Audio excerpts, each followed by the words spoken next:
चलो भाई। तो भाई आज हम शुरू करेंगे क्या? आज हम शुरू करेंगे अपना एप्लीकेशन ऑफ रेडॉक्स रिएक्शन, ठीक है, या ऑक्सीडेशन नंबर, सॉरी।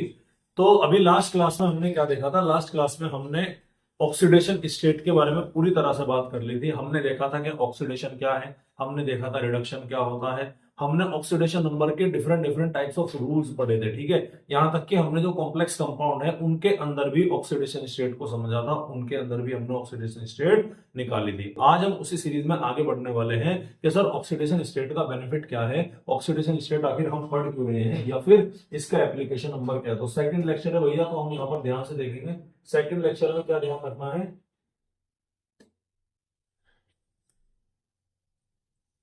चलिएगा, तो बेटा सेकंड लेक्चर है आज का हमारा, और सेकंड लेक्चर में आज हम क्या देखेंगे, ऑक्सीडेशन नंबर में आगे की तरफ हम कंटिन्यू करते हैं। बेटा कुछ कंपाउंड है हमारे, उन कंपाउंड का हम क्या देखने वाले हैं, कुछ स्पेशल केसेस हैं, जैसे कि हमारा Fe3O4। अब ध्यान से देखिएगा, अपना वही रूल हम यहाँ पर पहले लगाएंगे। Fe3O4 क्या होता है, ये होगा Fe3O4 होगा, हाँ या ना, ठीक है। एक ऑक्सीजन के ऊपर कितना चार्ज आएगा, -2 का, तो टोटल कितना हो गया, नेगेटिव -8। तीन एटम में डिस्ट्रीब्यूट होगा तो इसका चार्ज कितना आ जाएगा, +8/3। तो ऑक्सीडेशन स्टेट किसमें आ रही है, यहाँ पर फ्रैक्शन के अंदर आ रही है। अब सवाल ये सर, प्लस का 8/3 आई तो आई कैसे? आयरन की तो कोई ऑक्सीडेशन स्टेट हमने डी ब्लॉक में ऐसी पढ़ी भी नहीं थी जिसमें वो +8/3 को शो करता हो या +3 से ज्यादा को शो करता हो। एक्चुअल में बेटा Fe3O4 दो कंपाउंड का मिक्सचर होता है, एक होता है FeO का और दूसरा होता है Fe2O3 का, ठीक है।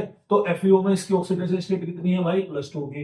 यहाँ पर कितनी आएगी इसकी निकल के, +3 की। समझ में आ रही बात आपके, क्लियर है? अच्छा, तो एक एटम की क्या है यहाँ पर, +3 है, तो दो की टोटल कितनी हो गई, +6 हो गई। एक एटम वहां पर है तो टोटल कितनी हो गई, +8। टोटल कितने एटम है यहाँ पर, 3 एटम है भाई। अगर मैं यहाँ पर इनका एवरेज निकालू तो Fe के कितना एटम है, एक ही एटम है ना, उसकी 2 हो गई। Fe2 के कितने एटम है यहाँ पर, इसी में आगे 2 एटम है, एक की +3, तो टोटल कितनी हो गई, 6। दो Fe एक ये टोटल 3 हो गया, 6 तो क्या आ गया, 8/3। तो ये क्या है इसकी, ये इसकी एवरेज ऑक्सीडेशन स्टेट निकल करके आएगी। समझ में आ रही भाई बात आपके, क्लियर है? सेकंड एग्जांपल हम देखते हैं Na2S4O6 का, ये भी बड़ा इंपॉर्टेंट एग्जांपल है। इसके हिसाब से अगर हम कैलकुलेशन करें सल्फर की, Na2S4O6, इसके हिसाब से अगर हम सल्फर की कैलकुलेशन करें तो कैसे निकल के आएगी, देखो। एक ऑक्सीजन की -2 और सोडियम की हमेशा कितनी रहेगी, +1। तो 6 दूनी 12, ध्यान से देखना, 6 दूनी क्या हो गए 12, माइनस के 12 हो गई। ये सोडियम की कितनी हो गई, +2, तो कितना बचा, +10। तो +10 कितने एटम में डिस्ट्रीब्यूट होगा, 4 एटम में। कितने में डिस्ट्रीब्यूट होगा भाई, 4 में। तो क्या बचेगा, 5/2 बचेगा। तो एक सल्फर की ऑक्सीडेशन स्टेट यहाँ पर क्या आ रही भैया, एक सल्फर की ऑक्सीडेशन स्टेट आएगी 5/2 की निकल जाएगी, ठीक है। इसका स्ट्रक्चर देखते हैं बना करके। सर कितने सल्फर है, 4 सल्फर, 1 2 3 4, कोई दिक्कत वाली बात है?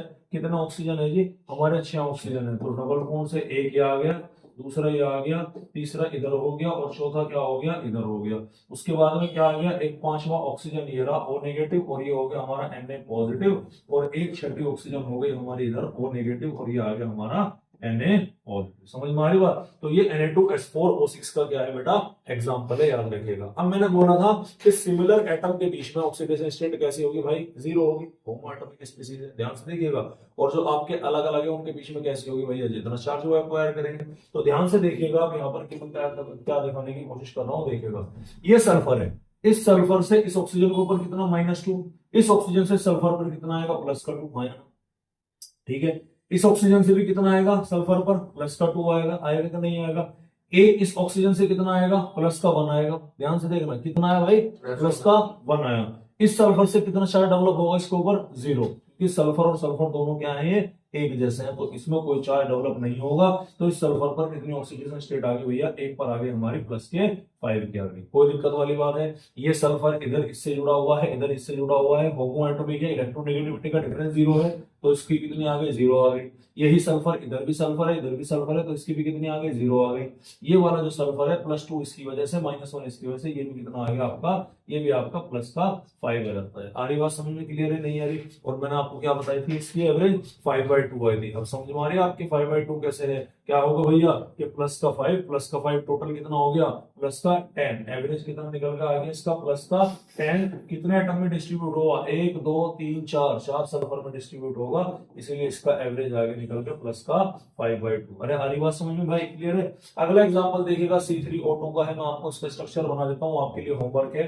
Carbon double bond carbon C3, ये हो गया हमारा डबल बॉन्ड ऑक्सीजन, और ये हो गया हमारा डबल बॉन्ड ऑक्सीजन। ये आपके लिए क्या है भाई, होमवर्क है। यही होमवर्क है, और यही क्या है तुम्हारी DPP है। Br3O8 का भी स्ट्रक्चर ऐसे बनाएंगे, ये भी आपके लिए होमवर्क है। इसमें आपको क्या करना है, इसमें आपको तीनों ब्रोमीन की वो निकालनी है भैया, ठीक है।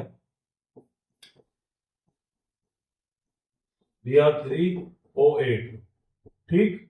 ब्रोमीन मैक्सिमम कितना ऑक्सीडेशन स्टेट पे जा सकता है, +7 पर, याद रखना है, ठीक है। तो ये क्या है, ये इसका स्ट्रक्चर है। दोनों के दोनों सवाल कैसे हो गए भाई हमारे, ये दोनों के दोनों सवाल हमारे होमवर्क हो गए, जो कि आपने करना है। समझ में आ रही है यहाँ तक बात, कोई दिक्कत वाली बात है? तो ये थे हमारे कुछ स्पेशल केस, इनमें कोई एक्सेप्शन नहीं है, ये बस ये प्रूव करने की कोशिश की जा रही है कि ऑक्सीडेशन स्टेट यहाँ पर फ्रैक्शन में भी आ सकती है। अब कुछ कंपाउंड ऐसे हैं जिनको हम एक्सेप्शनल केस बोलेंगे। एक्सेप्शनल केस क्यों बोलेंगे सर? एक्सेप्शनल केस बोलने का हमारा बेसिक रीजन यही है कि भैया उनकी ऑक्सीडेशन स्टेट हमारे अकॉर्डिंग निकलती कुछ है और होती उनकी एक्चुअल में कुछ और है। समझ में आ रही बात? क्या बोला मैंने कि ऑक्सीडेशन स्टेट उनकी निकलती कुछ और है और होती कुछ और है। फॉर एग्जांपल मैं सबसे पहले H2SO5 का एग्जांपल लेता हूं। किसका एग्जांपल लेता? H2SO5। इसका नाम होता है कैरोज एसिड। क्या नाम होता है भाई? कैरोज एसिड। ध्यान से देखिएगा। अब अगर मैं यहां पर सल्फर की ऑक्सीडेशन स्टेट निकालूं तो कैलकुलेटेड तो कुछ और होगी और एक्चुअल में क्या होगी, कुछ और होगी, तो डेविएशन होगा। देखिएगा ये क्या है हमारा H2SO5। तो सबसे पहले मैं इस H2SO5 का क्या बना देता हूं भाई, स्ट्रक्चर बना देता हूं। देखिए कैसे बनेगा। ये हमारा क्या हो गया, एक सल्फर है, कोई दिक्कत वाली बात है। एक सल्फर से डबल बॉन्ड ऑक्सीजन क्या आया, यहां पर आया, ठीक है भैया। इधर क्या हो गया हमारा ऑक्सीजन, इधर क्या हो गया हाइड्रोजन, इधर हो गया हमारा ऑक्सीजन, इधर ऑक्सीजन, और इधर क्या हो गया हमारा हाइड्रोजन हो गया। कितने सल्फर हो गए भैया, 1 2, अच्छा एक यहाँ भी आएगा, ठीक है भाई। कितने हो गए, 1 2 3 4 5, एक सल्फर और 2 हाइड्रोजन। ये किसका स्ट्रक्चर है भाई, H2SO5 का स्ट्रक्चर है, ठीक है। पहले हम यहाँ से इसकी ऑक्सीडेशन स्टेट कैलकुलेट करेंगे। ध्यान दीजिएगा, एक ऑक्सीजन की कितनी -2 आया ना, एक हाइड्रोजन की कितनी +1, तो टोटल 5 दूनी कितना हो गया, -10 हो गया। -10 को बैलेंस करने के लिए कितना चाहिए, +10। +10 में कितना मिल गया हमें, हाइड्रोजन से +2 मिल गया। कितना चाहिए हमें, +8। तो सल्फर की ऑक्सीडेशन स्टेट यहां पर कितनी होनी चाहिए, +8 होनी चाहिए, जो कि कभी भी पॉसिबल नहीं है। कारण सल्फर ग्रुप नंबर 16 का मेंबर है। Group number 16 maximum oxidation state अपने वैलेंस इलेक्ट्रॉन के बराबर दिखाएगा। कोई भी एटम मैक्सिमम ऑक्सीडेशन स्टेट अपने वैलेंस इलेक्ट्रॉन से ज्यादा नहीं दिखा सकता। यही तो पढ़ाया था पी ब्लॉक और DNF ब्लॉक के अंदर। तो यहाँ पर सल्फर मैक्सिमम +6 पर जा सकता है। कितने पर नहीं जाएगा, +8 पर नहीं जाएगा। तो इसके हिसाब से क्या आ रही, +8 आ रही। लेकिन जब हमने स्ट्रक्चर बनाया तब हमारी कहानी समझ में आई। याद करिएगा, अगर इसका -2 है तो इसकी वजह से सल्फर पर कितना चार्ज डेवलप होगा, +2। इस ऑक्सीजन का -2 की वजह से सल्फर पर कितना चार्ज होगा, +2 का। ये ऑक्सीजन ने सिंगल बॉन्ड बना रखा तो इसका -1 की वजह से सल्फर पर कितना चार्ज होगा, +1 का। ये ऑक्सीजन माइनस सिंगल बॉन्ड है तो इसकी वजह से भी कितना होगा, +1। तो टोटल 2 और 2 4 5 और 1 6, टोटल सल्फर पर कितना चार्ज निकल के आएगा, +6 का चार्ज निकल के आने वाला है, ठीक है। CrO5 क्रोमियम पेरोक्साइड या पर क्रोमेट ब्लू, ये मैंने आपको कहां पढ़ाया था, K2Cr27 DNF ब्लॉक के अंदर पढ़ाया था। बटरफ्लाई शेप स्ट्रक्चर है। ये आपके लिए क्या हो गया भैया, ये आपके लिए होमवर्क है, ऑलरेडी डिस्कस किया जा चुका है। CrO5 की प्रिपरेशन भी क्रोमियम पेरोक्साइड ब्लू कलर का होता है, बटरफ्लाई शेप स्ट्रक्चर है। इसकी ऑक्सीडेशन स्टेट वैसे तो +10 निकल कर आएगी, लेकिन अगेन पॉसिबल नहीं है। तो ये आपके लिए क्या है भाई, होमवर्क है। उसके बाद में आता है आपका ब्लीचिंग पाउडर। ब्लीचिंग पाउडर होता है कैल्शियम ऑक्सीक्लोराइड, CaOCl2, ठीक है। अब ध्यान से देखिएगा, CaOCl2 का स्ट्रक्चर देखिएगा। कैल्शियम का स्ट्रक्चर कैसे है कि एक OCl आ गया और ये आ गया हमारा Cl, ठीक है। ध्यान से देख लो, कैल्शियम के साथ में एक क्लोरीन कहां जुड़ा हुआ, ऑक्सीजन से, और एक कहां जुड़ा हुआ, डायरेक्ट कैल्शियम से। तो कैल्शियम तो मेटल है ना, इस पर कितना चार्ज होगा भाई, है भाई, कहा गया पेंसिल हमारी। कैल्शियम तो क्या है, मेटल है, इस पर कितना चार्ज हो, +2 का होगा। अरे होगा कि नहीं होगा, तो इस +2 की वजह से इस क्लोरीन पर कितना होगा, -1 का। अब +2 में -1 तो क्लोरीन से आया, -1 कहां से आएगा, ऑक्सीजन से आएगा। ध्यान दीजिएगा, अगर ऑक्सीजन -1 है तो क्लोरीन का क्या होगा भाई, +1 होगा, याद रखिए। समझ में आ रही बात। वैसे भी कि ऑक्सीडेशन स्टेट जो है वो इलेक्ट्रोनेगेटिविटी के डिफरेंस के ऊपर क्या करती है, डिपेंड करती है।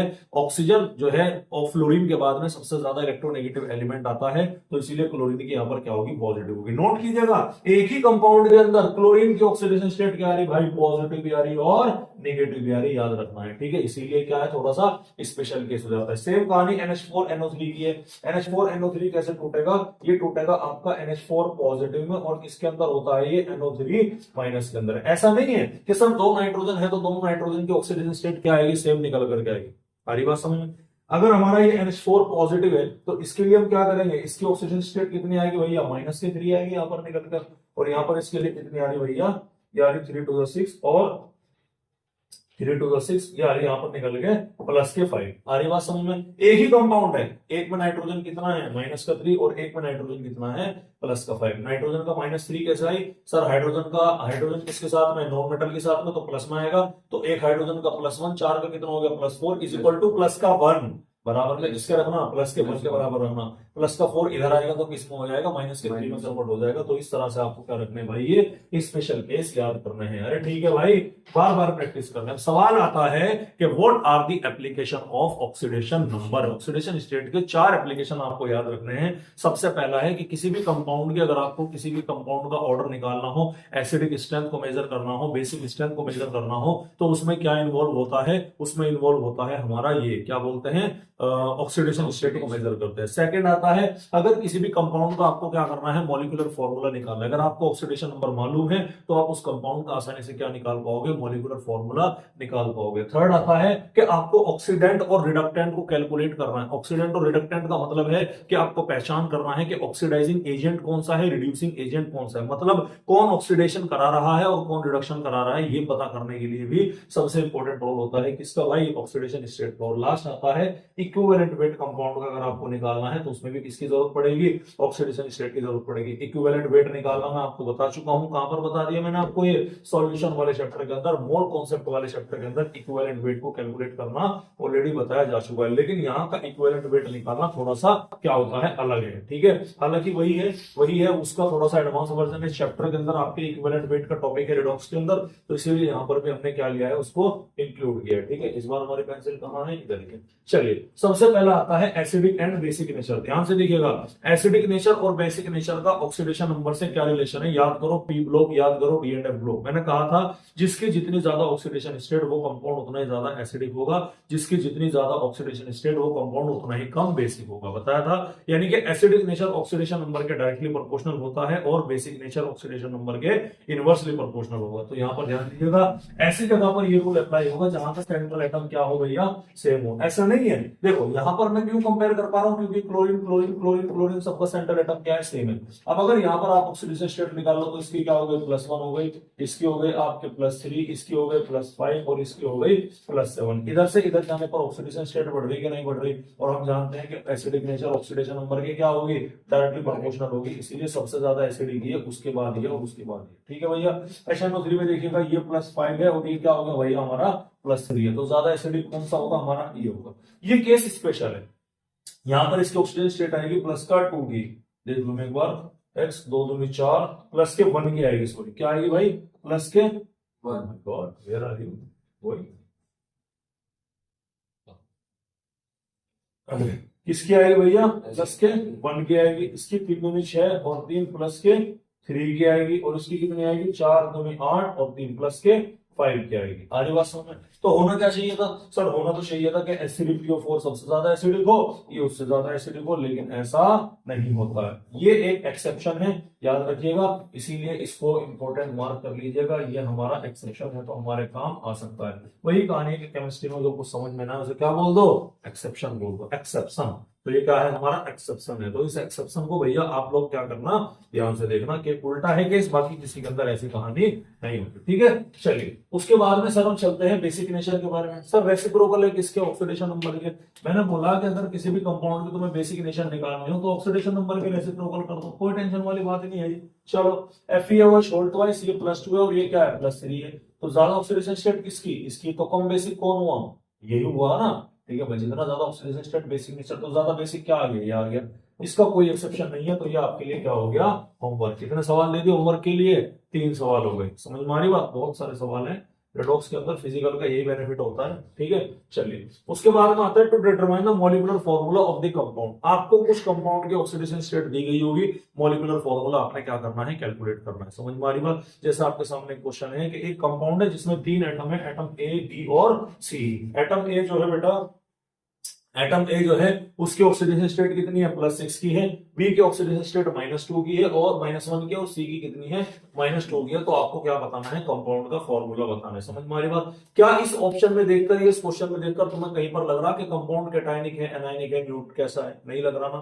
तो अगर नहीं है तो कंपाउंड कैसा है, न्यूट्रल है। और न्यूट्रल की खास बात क्या है कि sum of oxidation state of all atom will be 0। आ रही बात समझ में? तो बस आप यहां पर वैल्यू रखेंगे, आप देखिएगा कि कौन सा रूल क्या बैठ रहा, फिट बैठ रहा। एग्जांपल सबसे पहले हम लेते हैं AB2C2, ये ही ले लेंगे सबसे पहले हम, ये वाला। नाराज को होते हुआ चलेगा, ठीक है। सबसे पहले हम क्या ले लेते हैं, पहले वाला ले लेते हैं, ठीक है। देखो ए की कितनी है, प्लस का 6, टोटल कितना है, ए 4 है। तो 4 इंटू क्या हो गया 6, प्लस बी की कितनी है माइनस का 1, प्लस सी की कितनी है माइनस का 2। क्या ये वैल्यू 0 के बराबर आ रही है? क्या आएगी नहीं। अबे 6 चौक 24, -1 23 और -2 21, 0 तो आ नहीं रहा, तो ये आंसर नहीं होगा। अगले वाला देखिए, ए कितना है, ए आ गया सर हमारा 6 आ गया, बी कितना है, बी आ गया माइनस का 1, सी कितना है माइनस का 2 प्लस का। तो क्या ये वैल्यू 0 के बराबर आएगी? अबे नहीं आएगी, क्योंकि 2 और 1 माइनस का 3 आ गया। AB2C2 देखिएगा, ए कितना है सर 6 है, बी कितना है 2 इंटू, और एक बी का कितना है -1, सी कितना है, सी 2 है और एक की कितनी है -2, तो 2 दूनी -4 और माइनस का 2 माइनस का 6 इक्वल टू क्या आ गया 0 आ गया। इसीलिए करेक्ट आंसर हमारा क्या है, सी वाला है। समझ में आ रही बात? तो ऑक्सीडेशन नंबर से हम क्या पहचान कर रहे हैं भैया, मॉलिक्यूलर फॉर्मूला कंपाउंड को पता कर रहे हैं। अबे कर रहे हैं कि नहीं कर रहे हैं, बता दो यार, कर रहे नहीं कर रहे।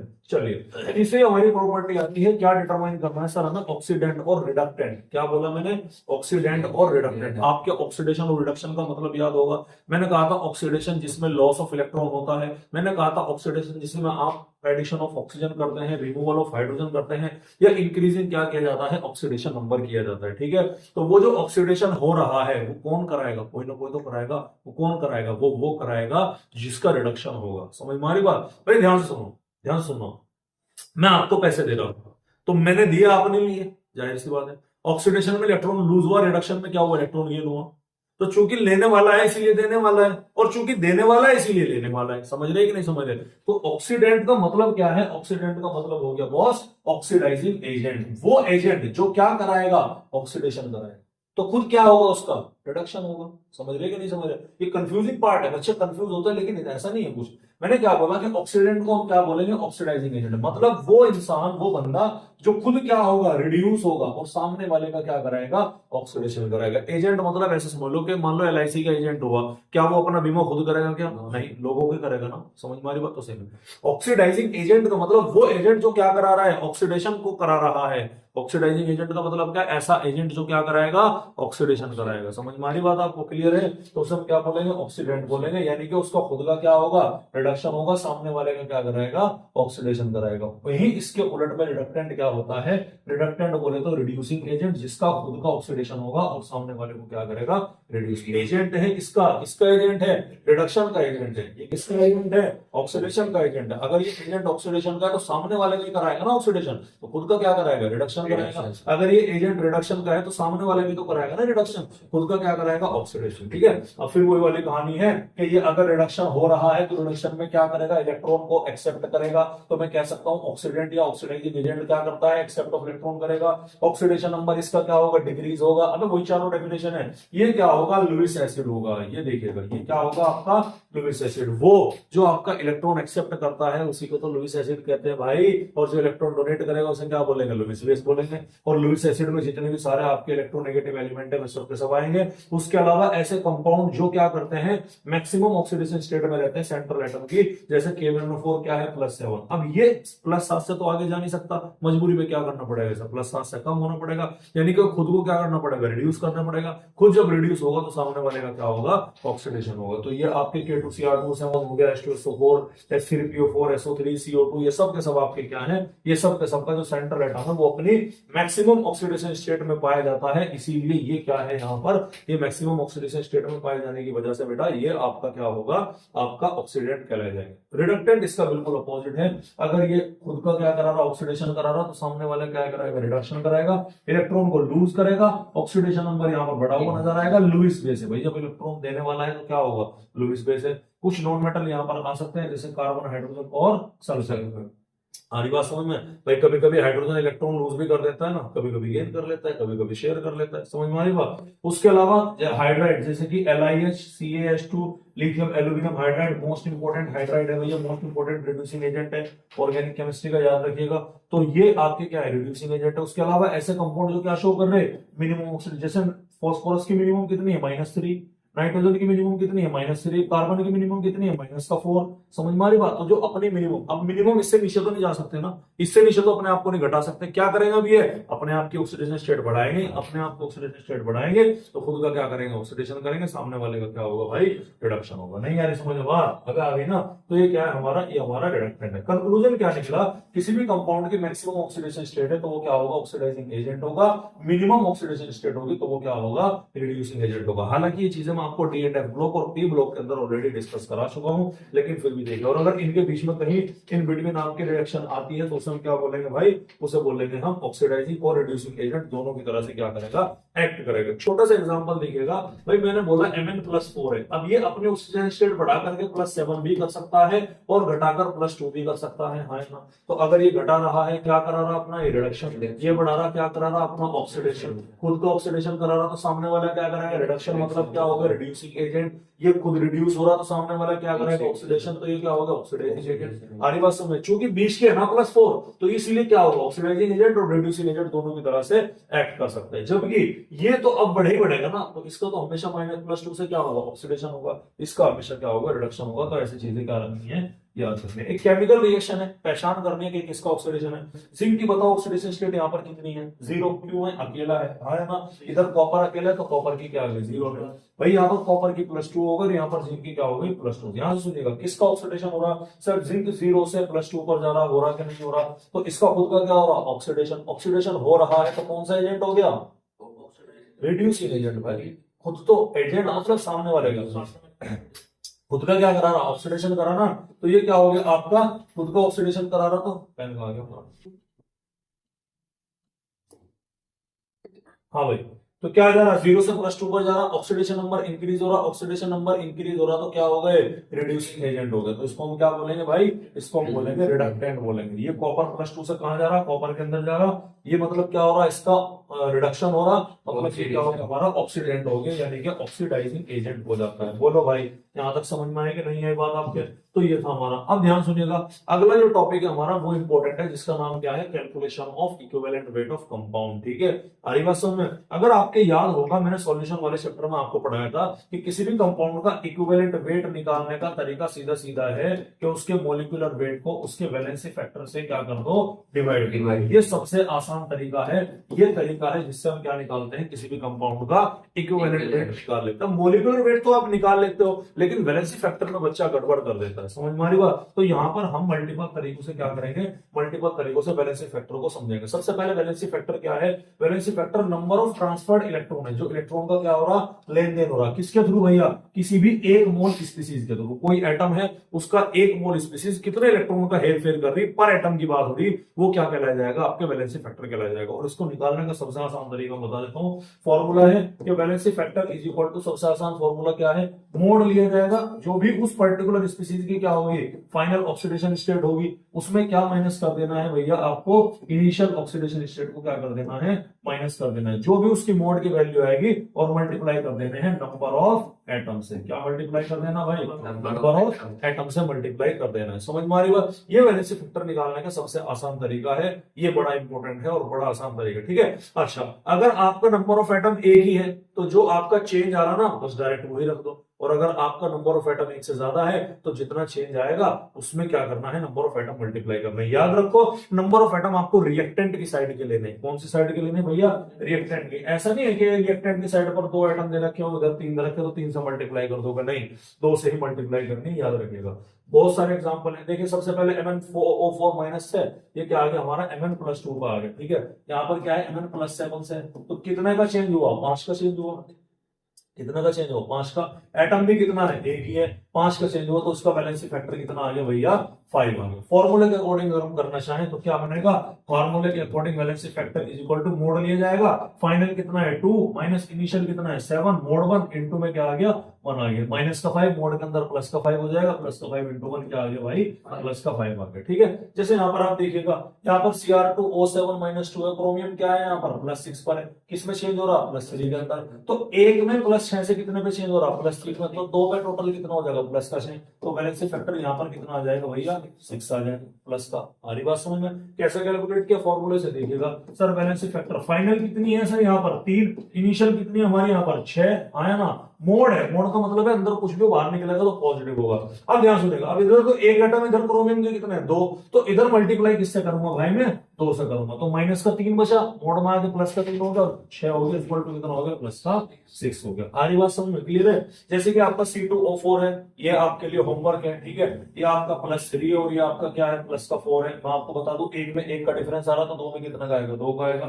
I माइनस से -1 से कहां जा रहा, +5 पर जा रहा, ये आपको बताना है, 6 का डिफरेंस आ रहा है। ठीक है, यहाँ पर ये आपके लिए बाकी के तीनों सवाल क्या है भैया, अच्छा बाकी के तीनों सवाल आपके लिए होमवर्क है, नहीं होमवर्क नहीं, एक सवाल मैं करा देता हूँ आपको, ये वाला लास्ट वाला, ठीक है, सेकंड लास्ट वाला, इसको ध्यान से देखिएगा। कहाँ गई भाई हमारी पेंसिल, पेंसिल बाबा, चलिएगा, ये लास्ट वाला सवाल ध्यान से देखिएगा। लास्ट वाला सवाल क्या है, Fe2O4 gives us Fe+3CO2। आ रही बात समझ, अब ध्यान सुनिए, ठीक है, इंपॉर्टेंट है भैया। यहाँ पर जो आपका है आयरन वो कितने में आएगा, +2 के अंदर आता है, इधर +3 है। कार्बन जो है इधर यहाँ पर कितने पे आएगा, +3 के अंदर आएगा, और इधर कार्बन क्या है, इधर कार्बन +4 पे। चलो भाई ठीक है, तो अब इस एग्जाम्पल को ध्यान से देखो, यहाँ पर आयरन कितने पे है, +2 पे, आयरन कितने पे जा रहा है, +3 पे, ये +3 पे है, ये कितने पे जा रहा है, +4 पे। तो आप इस रिएक्शन में देख रहे होंगे कि आयरन का और कार्बन का दोनों को क्या हो रहा, ऑक्सीडेशन हो रहा है, तो सेम टाइम की रिएक्शन है, दोनों ही ऑक्सीडेशन है। तो अब हम क्या करेंगे, अब इसका ध्यान सुनिए, इन दोनों का वैलेंसी फैक्टर निकलेगा। सबसे पहले मैं निकालता हूं वैलेंसी फैक्टर किसका भाई, आयरन का, किसका निकालूंगा, आयरन का। वही सेम रूल है, फाइनल माइनस इनिशियल, फाइनल कितना 3, इनिशियल कितना 2, आरी बात समझ में, फाइनल कितना 3, इनिशियल कितना है भाई आपका, इनिशियल है आपका 2, आरी बात समझ में, फाइनल 3 इनिशियल 2, एटम कितने हैं टोटल, एक एटम है, तो ओवरऑल कितना आ गया, वैलेंसी फैक्टर भी 1 आ गया, 3 - 2 × 1 इज इक्वल टू कितना आ गया, 1 आ गया। ठीक है, अब वैलेंसी फैक्टर किसका निकालना भाई, हमें वैलेंसी फैक्टर निकालना है यहाँ पर हमें कार्बन का। कार्बन का फाइनल कितना 4 माइनस कितना 3, ठीक है, तो क्या बना 4 - 3, लेकिन इस बार मल्टीप्लाई किससे करनी पड़ेगी, 2 से, तो 4 में से 3 गया, बचा 1 और 2 कम 2, ये क्या आ गया 2 आ गया। तो ओवरऑल जो वैलेंसी फैक्टर है इसका, ओवरऑल वैलेंसी फैक्टर कितना आ गया भाई, यहाँ पर 3 निकल गया। समझ में आ रही बात आपके, क्लियर है भाई। तो इस तरह से आपको क्या करना है, इस तरीके से आपको यहाँ पर वैलेंसी फैक्टर कैलकुलेट करने हैं, और ये एग्जांपल भी इसी तरह से है, ये आपके लिए क्या रहेगा भाई, ये आपके लिए होमवर्क रहेगा। ठीक है बच्चों, अरे कोई दिक्कत वाली बात है, बढ़े आगे चलेगा। अब यहाँ पर हम बात करेंगे इक्विवेलेंट वेट निकालने का। वैलेंसी फैक्टर निकालना सीख लिया, कोई से भी क्वेश्चन हो इसी तरह से निकलेगा हमारा। अब निकालता हूं इक्विवेलेंट वेट। इक्विवेलेंट वेट हम निकालेंगे किसका भैया, ऑक्सीडाइजिंग एजेंट का एंड रिड्यूसिंग एजेंट का, यानी कि एक स्पीसीज का क्या हो रहा है, ऑक्सीडेशन हो रहा है, और दूसरी स्पीसीज का क्या हो रहा है भाई, रिडक्शन हो रहा है। समझ में आ रही बात। तो यहाँ पर हम उन दोनों का इक्विवेलेंट वेट निकालेंगे, ऑक्सीडाइजिंग एजेंट का अलग और रिड्यूसिंग एजेंट का अलग। ध्यान दीजिएगा, वैनेडियम है, ये -2, ये क्या हो गया +2, ये -2, ये क्या हो गया भाई आपका +3, ठीक है, ये -2 हो गया, ये क्या हो गया आपका +5 हो गया, और ये आ गया आपका +2। ऑक्सीडेशन स्टेट निकाल ली सबकी। चलिए, वैनेडियम +2 से कहां जा रहा, +5 पर, क्या हुआ इसका ऑक्सीडेशन, अरे हुआ कि नहीं हुआ। आयरन कहां जा रहा, +3 से +2 पर, इसका क्या हुआ भाई, रिडक्शन हुआ। तो जिसका रिडक्शन हो रहा है उसका क्या होगा, वो क्या कराएगा, सामने वाले का ऑक्सीडेशन कराएगा, तो इसीलिए उसे हम क्या बोलेंगे, ऑक्सीडेंट बोलेंगे, यानी कि ऑक्सीडाइजिंग एजेंट का नाम दिया जाएगा। और जिसका ऑक्सीडेशन हो रहा है वो सामने वाले का क्या करेगा, रिडक्शन कराएगा, इसीलिए इसको हम क्या बोलेंगे, रिडक्टेंट के नाम से जानेंगे। कोई दिक्कत वाली बात है। तो यानी कि इसका और इसका क्या निकालना, आपको इक्विवेलेंट वेट निकालना। ध्यान सुनिएगा, तो इक्विवेलेंट वेट निकालने का तरीका क्या है, सबसे पहले निकालना इक्विवेलेंट वेट, किसका निकालना है मुझे, ऑक्सीडेंट का निकालना। किसका निकालना भाई, ऑक्सीडेंट। तो इक्विवेलेंट वेट क्या होगा, मॉलिक्यूलर वेट डिवाइडेड बाय क्या होगा, वैलेंसी फैक्टर। इसका मॉलिक्यूलर वेट आप रख लो, कैलकुलेट कर लो, लेकिन मैंने यहाँ पर क्या मान लिया, m मान लिया। बेसिकली हमें किससे डील करना है, वैलेंसी फैक्टर को समझने से। भाई साहब इधर ध्यान दो, 100 क्लास के अंदर, ठीक है। चलो भाई, अब ध्यान सुनिएगा, अब हुआ क्या, आयरन कितना था यहाँ पर +3, कितने पे गया +2, कितना का डिफरेंस आया 1 का, एक एटम तो 1 का है, टोटल कितना एटम है 2, तो वैलेंसी फैक्टर कितना आ गया, वैलेंसी फैक्टर आ गया 2। आरी बात समझ। तो ऑक्सीडाइजिंग एजेंट का वैलेंसी फैक्टर वो इक्विवेलेंट वेट कितना है m/2, Fe2O3 का जो भी मास होगा उसको डिवाइड कर देना है 2 से। आरी बात समझ में चलेगा। अब हम बात करते हैं किसका भैया, इक्विवेलेंट वेट किसका निकालेंगे इस बार हम, रिडक्टेंट का निकालेंगे। हाँ या ना बोलो भाई, अबे निकालेंगे क्या, सो रहे क्या?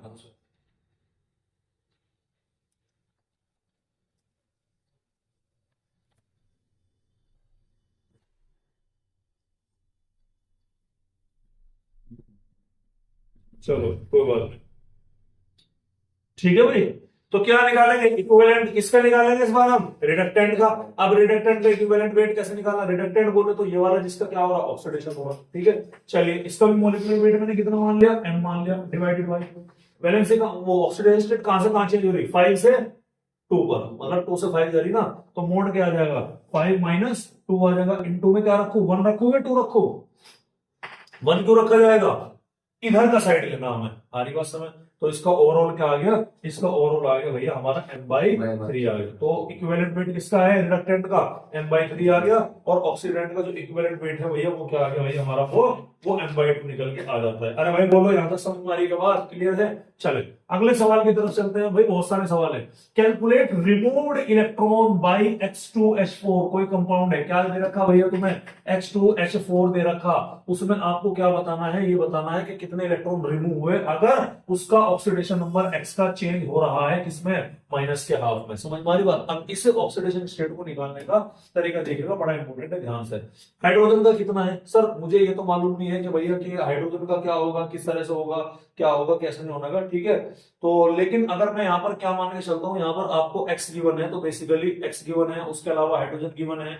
तो हाइड्रोजन का जनरली जब मैंने आपको बोला था अगर हाइड्रोजन मेटल के साथ में है तो निगेटिव लिया जाएगा, नॉन मेटल के साथ में तो पॉजिटिव, और जनरली क्या लेना है, +1 लेना है। तो ना तो हमें पता X मेटल है कि नॉन मेटल, इसे जनरल केस मानेंगे, और जनरल केस में हमने क्या मानेंगे, इसे +1 मानेंगे। ध्यान से देखिएगा, एक हाइड्रोजन का कितना है, +1 है, सबका कितना हो गया 4, 2 में बटा का कितना आ गया -2, तो एक X का कितना हो गया -2, ठीक है।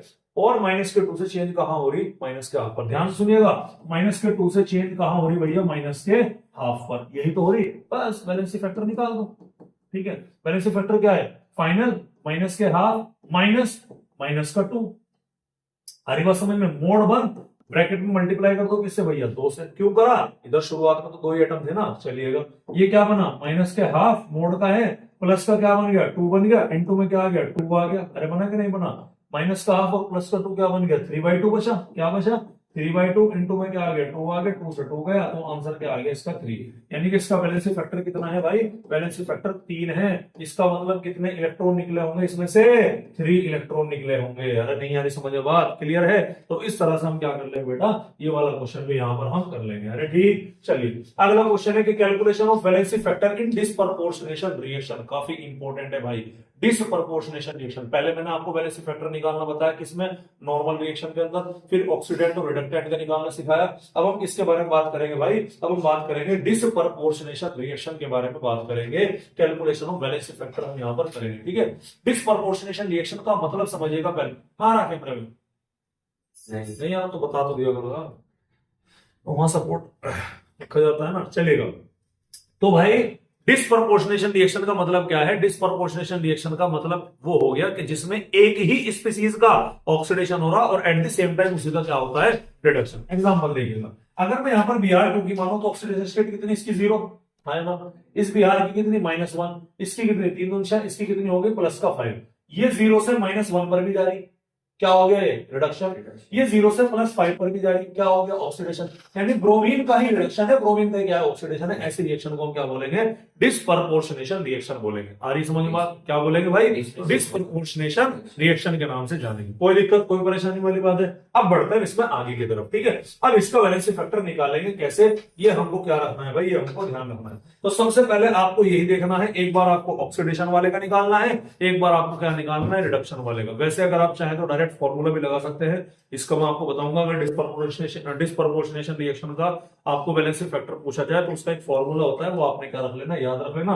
अदरवाइज कहां तक फॉर्मूला याद रखोगे, मैकेनिज्म समझो कि कैसे होता है, ठीक है। चलिएगा, ऑक्सीडेशन कहाँ हुआ, यहाँ पर हुआ, अरे हुआ कि नहीं हुआ, रिडक्शन कहाँ हुआ, यहाँ पर हुआ। तो सबसे पहले मैं निकालता हूं वैलेंसी फैक्टर, किसका निकाल रहा सर, जिसका ऑक्सीडेशन हो रहा, समझ में आ रही बात, किसका हो रहा ऑक्सीडेशन, ऑक्सीडेशन हो रहा 0 से +5 पर जा रहा। तो फाइनल क्या है भैया, फाइनल है 5, इनिशियल क्या है यहाँ पर 0, मल्टीप्लाई में कितने एटम है, यहाँ पर 2 एटम है, दिख रहे कि नहीं दिख रहे, तो वैल्यू क्या आ गई है, वैल्यू आ गई 10 की, आगे कि नहीं आ गई। अब अगर मैं इसका इक्विवेलेंट वेट निकालूं तो वो इक्विवेलेंट वेट किसके बराबर आएगा, वो आएगा आपके m/10 के बराबर आएगा। हाँ यार, समझ में आ रही बात, कोई दिक्कत वाली बात है। अब मैं किसका निकालता हूँ, रिडक्शन वाले का। सर वैलेंसी फैक्टर अगर मैं निकालूं कौन सा वाले पोर्शन का, जिसका रिडक्शन हो रहा है, तो फाइनल क्या है, रिडक्शन किसका हो रहा, 0 से -1 पर हो रहा। तो फाइनल क्या है, मोड -1 और माइनस का क्या होगा तुम्हारा 0, इंटू में क्या आ गया तुम्हारा 2 आ गया भाई, -1 मोड में आ गया तो क्या हो गया +1 और 2 से गुणा करेंगे क्या आ गया 2 आ गया। तो इसका इक्विवेलेंट वेट कितना आ गया भैया, इसका इक्विवेलेंट वेट आ गया तुम्हारा m/2 आ गया। कोई दिक्कत वाली बात है भाई।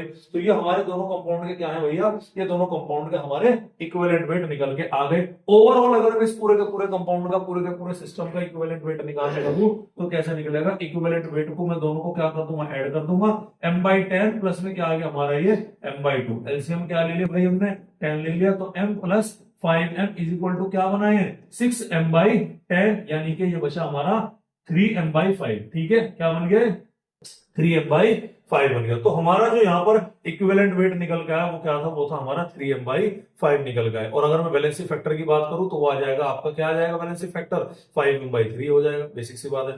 या फिर इसका दूसरा तरीका क्या है, जब भी आपको डिस्को रिएक्शन है तो वैलेंसी फैक्टर निकालने का तरीका क्या है, n1 × n2 अपॉन में n1 + n2, एक फॉर्मूला याद रखना है।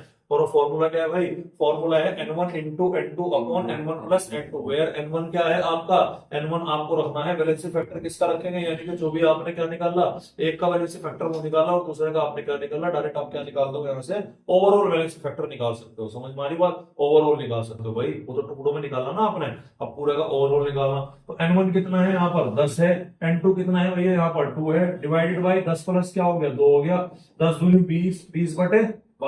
अब ऐसे तो होगा, ऐसे तो होगा ना, ठीक है। तो 5 चौक 20, 4 पंजे 20, सॉरी 4 पंजे 20 और 4 तिया 12, क्या आंसर आया तुम्हारा 5/3। तो ओवरऑल वैलेंसी फैक्टर कितना है 5/3, निकल गया कि नहीं निकल गया। फिर वैलेंसी फैक्टर आप यानी कि या तो इंडिपेंडेंट निकाल करके आप डायरेक्ट फॉर्मूला रख के कर दो, या इंडिपेंडेंट का इक्विवेलेंट वेट निकाल के दोनों को ऐड कर दो। अगर मैं इसके बाद में क्या लगाऊं भैया, इसके बाद में मैं यहाँ पर लगाता हूँ इक्विवेलेंट वेट कैलकुलेट करूंगा, तो इक्विवेलेंट वेट कैलकुलेट करने के लिए क्या होगा, molecular weight by N factor होगा, वैलेंसी फैक्टर एन फैक्टर यहाँ पर 5 रखूंगा, नीचे 5 आएगा, ऊपर कहाँ पहुंच जाएगा 3। देखो ये भी तरीका है हमारा, ठीक है, यहाँ पर भी 3m/5 आ रहा और यहाँ पर भी क्या आ रहा 3m/5। आप जो आपको ठीक लगे वो ऑप्शन आप चूज कर सकते हैं। सेकंड क्वेश्चन ये क्या होगा भैया आपके लिए, ये हो गया आपके लिए होमवर्क से, मैकेनिकल से सवाल आपका होगा, कोई दिक्कत वाली बात है। इंपॉर्टेंट पॉइंट है भैया, KMnO4 का A and B में निकाल लो। A and B बोले तो एसिडिक, न्यूट्रल और बेसिक मीडियम में, क्या है भैया एसिडिक, न्यूट्रल और बेसिक मीडियम में। याद करो मैंने आपको कहा था कि ये +2 है, ये +4 है और ये क्या होगा +6 है, याद है नहीं है। तो KMnO4 अपनी मैक्सिमम ऑक्सीडेशन स्टेट शो करेगा कितनी, +7 की। अगर मीडियम कैसा है एसिडिक है तो ये किसमें कन्वर्ट होगा, Mn+2 के अंदर कन्वर्ट होगा। अगर मीडियम कैसा है भैया बेसिक, न्यूट्रल है, कैसा है न्यूट्रल है, और न्यूट्रल है या फिर क्या लिखा मिलेगा तुम्हें वीक बेसिक, या फिर क्या होगा वीक एल्कलाइन होगा, तो किसमें कन्वर्ट होगा ये Mn+4 में है। और बेटा अगर ये आपका कैसा है बेसिक मीडियम है तो ये किसमें कन्वर्ट होगा Mn+6 के अंदर कन्वर्ट होगा। हाँ है ना, सबसे पहली बात इधर भी एक एटम है, इधर भी एक एटम है, तो जो चेंज आया वही वैलेंसी फैक्टर होगा। चलिए इसका वैलेंसी फैक्टर कितना 5, बोलो भाई कितना है 5 भाई, 7 से 2 पे कितना का चेंज आ रहा है 5 पर आ रहा। इसका वैलेंसी फैक्टर निकालो कितने है भैया, 7 में से 3 पे 3 गया, और इसका वैलेंसी फैक्टर निकालो भैया वो कितना आया 1 आया। तो KMnO4 का एसिडिक मीडियम में वैलेंसी फैक्टर 5 है, KMnO4 का बेसिक मीडियम में वैलेंसी फैक्टर 3 है, KMnO4 का बेसिक मीडियम में वैलेंसी फैक्टर कितना आ गया 1 आ गया। तो अलग अलग मीडियम का विभिन्न का क्या निकालेंगे equivalent weight. Equivalent weight KMnO4 का वेट मैंने m मान लिया तो m/5 आ गया। न्यूट्रल या वीक एल्कलाइन में क्या हो गया भैया हमारा ये हो गया हमारा n/3 आ गया, और स्ट्रॉन्ग एल्कलाइन मीडियम में क्या हो गया हमारा ये m/1 हो गया, यानी कि इक्विवेलेंट वेट मॉलिक्यूलर वेट के बराबर हो जाएगा। कब सर? जब हमारा यहाँ पर कैसा मीडियम होगा?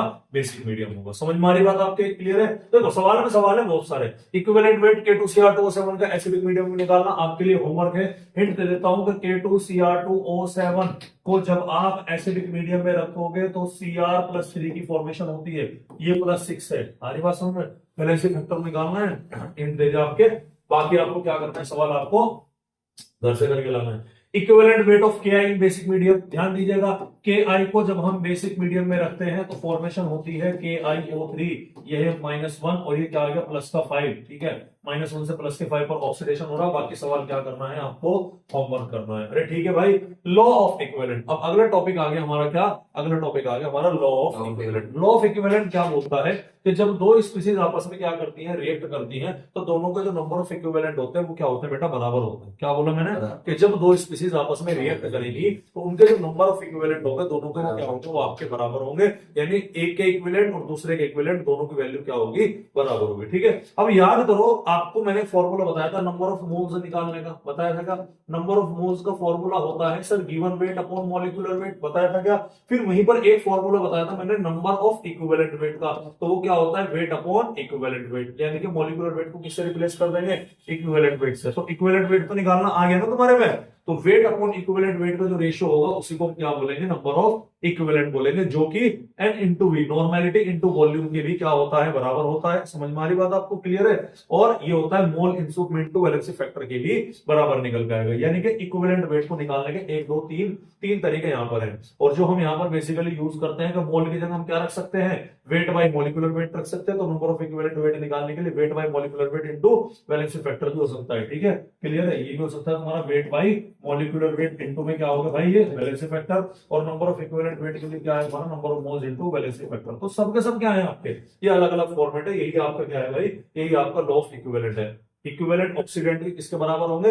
रिडक्टेंट के बराबर होंगे, यानी N1X1 is equal to N2X2। N1 क्या है? Number of moles of oxidant के, X1 क्या होगा? उसका वैलेंसी फैक्टर, N2 उसके मोल, और X2 क्या होगा? उसका वैलेंसी फैक्टर। ठीक है भाई, क्लियर है? चलिए, कैलकुलेट नंबर ऑफ मोल्स। अब ध्यान से देखिएगा, एंडिंग में ये बस चैप्टर बिल्कुल एंड होने वाला, थोड़ा सा टाइम बचा है इसका।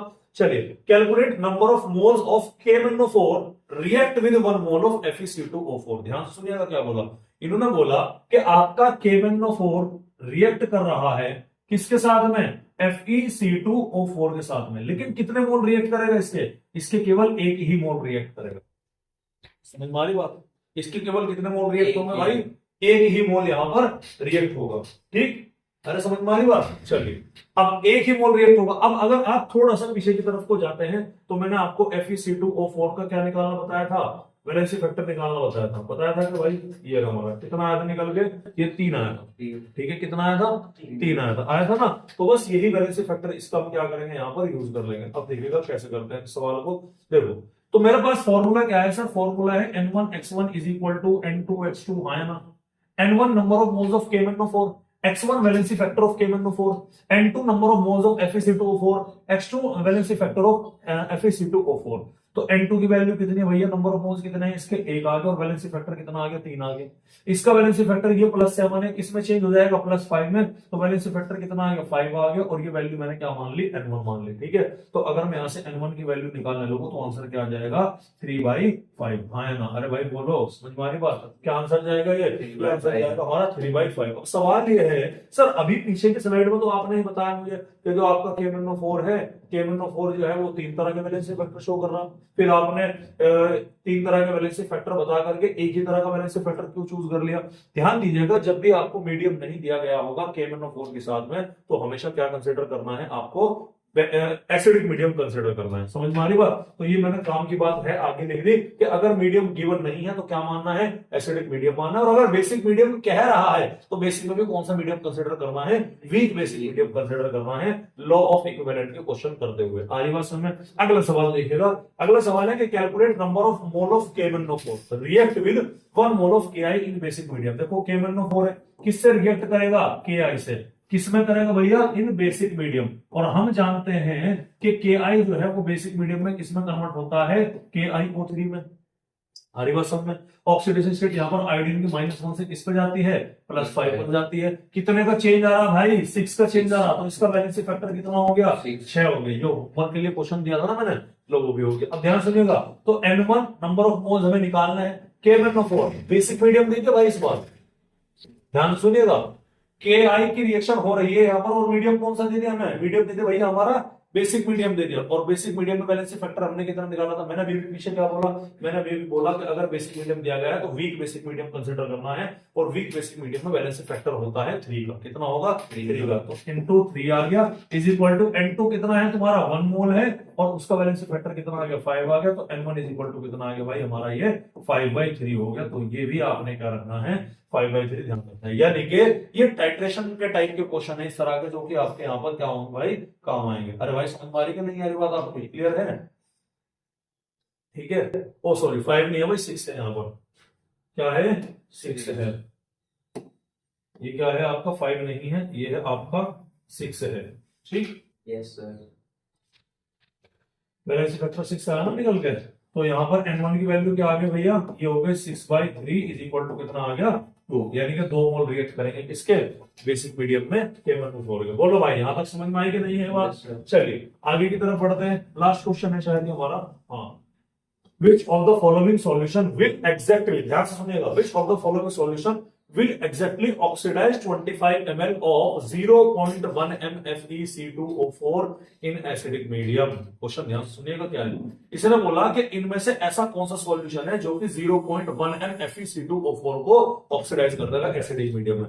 हिंट याद करो, मैंने कहा था कि जितना भी इक्विवेलेंट ऑक्सीडेंट का होगा उतना ही रिडक्टेंट का होगा, मतलब जितना ऑक्सीडाइजिंग एजेंट का होगा उतना इक्विवेलेंट किसका आना चाहिए, रिडक्टेंट का आना चाहिए। अब एक डाटा तो इन्होंने आपको दे दिया, और वो डाटा क्या है भाई, वो डाटा आप यहाँ पर ध्यान से देखिएगा। इन्होंने कहा कि 25 ml है, 0.1 m की क्या है भैया यहाँ पर कॉन्सेंट्रेशन गिवन है। क्या बोला मैंने, 25 ml गिवन है, और 0.1 की क्या है भैया यहाँ पर कॉन्सेंट्रेशन गिवन है, और क्या गिवन है आपका FeC2O4 गिवन है। क्या गिवन है भैया, FeC2O4 गिवन है। आ रही बात समझ में। तो अगर मैं यहाँ पर इसके लिए नंबर ऑफ इक्विवेलेंट वेट निकालूंगा तो वो क्या होगा 0.1, जो की मोलैरिटी होगी, मल्टीप्लाई कर देना वॉल्यूम से, कितना 25, और वैलेंसी फैक्टर, भाई मोलैरिटी इनटू वैलेंसी फैक्टर आया था ना निकल के, number of moles into valency factor निकल के आया था, नहीं आया था, moles into valency factor number of equivalent weight निकालने के लिए, अरे था ना, number of moles into valency factor निकल गया था, ठीक है। तो यहाँ पर आपको क्या दे रखा है, यहाँ पर दे रखा 25 ml है, 0.1 m का क्या दे रखा आपको यहाँ पर सॉल्यूशन दे रखा।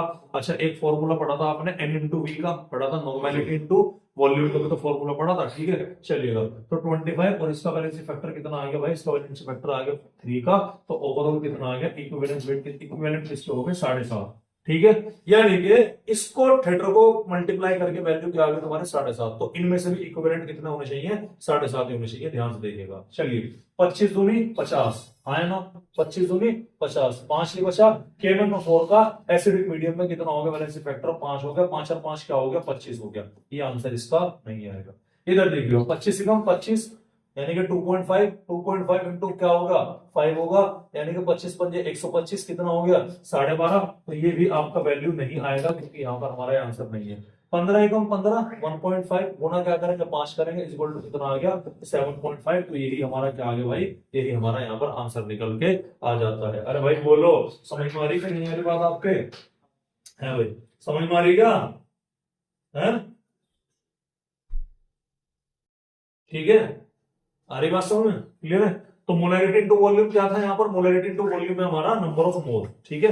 आपको क्या गिवन है यहाँ पर, मोलैरिटी गिवन है, नंबर ऑफ मोल्स गिवन है, तो वॉल्यूम गिवन है, तो मोलैरिटी इनटू वॉल्यूम क्या हो जाता है हमारा नंबर ऑफ मोल्स हो जाता है, उसमें हम मल्टीप्लाई करेंगे वैलेंसी फैक्टर की, तो हमारे सामने क्या आ जाती है, ये कैलकुलेशन निकल के आ जाती है। अब बेटा अगले क्लास में किसके बारे में बात करेंगे, अगली क्लास में बात करेंगे बैलेंसिंग ऑफ रेडॉक्स रिएक्शन के बारे में। आ रही बात समझ में। अब इसके आपका दूसरा लेक्चर है, तीसरे लेक्चर में बैलेंसिंग पढ़ेंगे, 2 लेक्चर में हम बैलेंसिंग यहाँ पर कंप्लीट करेंगे, 2-3 लेक्चर जितने भी लगेंगे, लेकिन हम बैलेंसिंग करेंगे। समझ में आ रही बात। अच्छा, अगर मैं इसमें बात करूं भाई, इसमें थोड़ा सा यहाँ पर आप देखिएगा, सवाल इसमें आपके कई सारे हो गए, सारे सवाल आपको प्रैक्टिस करने हैं, जैसे कि 1 2 3, उसके बाद आ गया आपका 3 के बाद में 4 5 6 7 8 9 10 11 12 13 14 15, ठीक है, 15 15 15 15 15 15 15 एक 16, 17 18, 19 20 21, 22 23 24 25 26 27 28 29 30 के करीब सवाल है आज की इस पीडीएफ के अंदर। ठीक है, सारे के सारे सवाल आपको क्या करना है, दोबारा से सॉल्व करना है। ठीक है, और इसी के साथ हमारे आज के मुख्य समाचार समाप्त हुए। नमस्कार।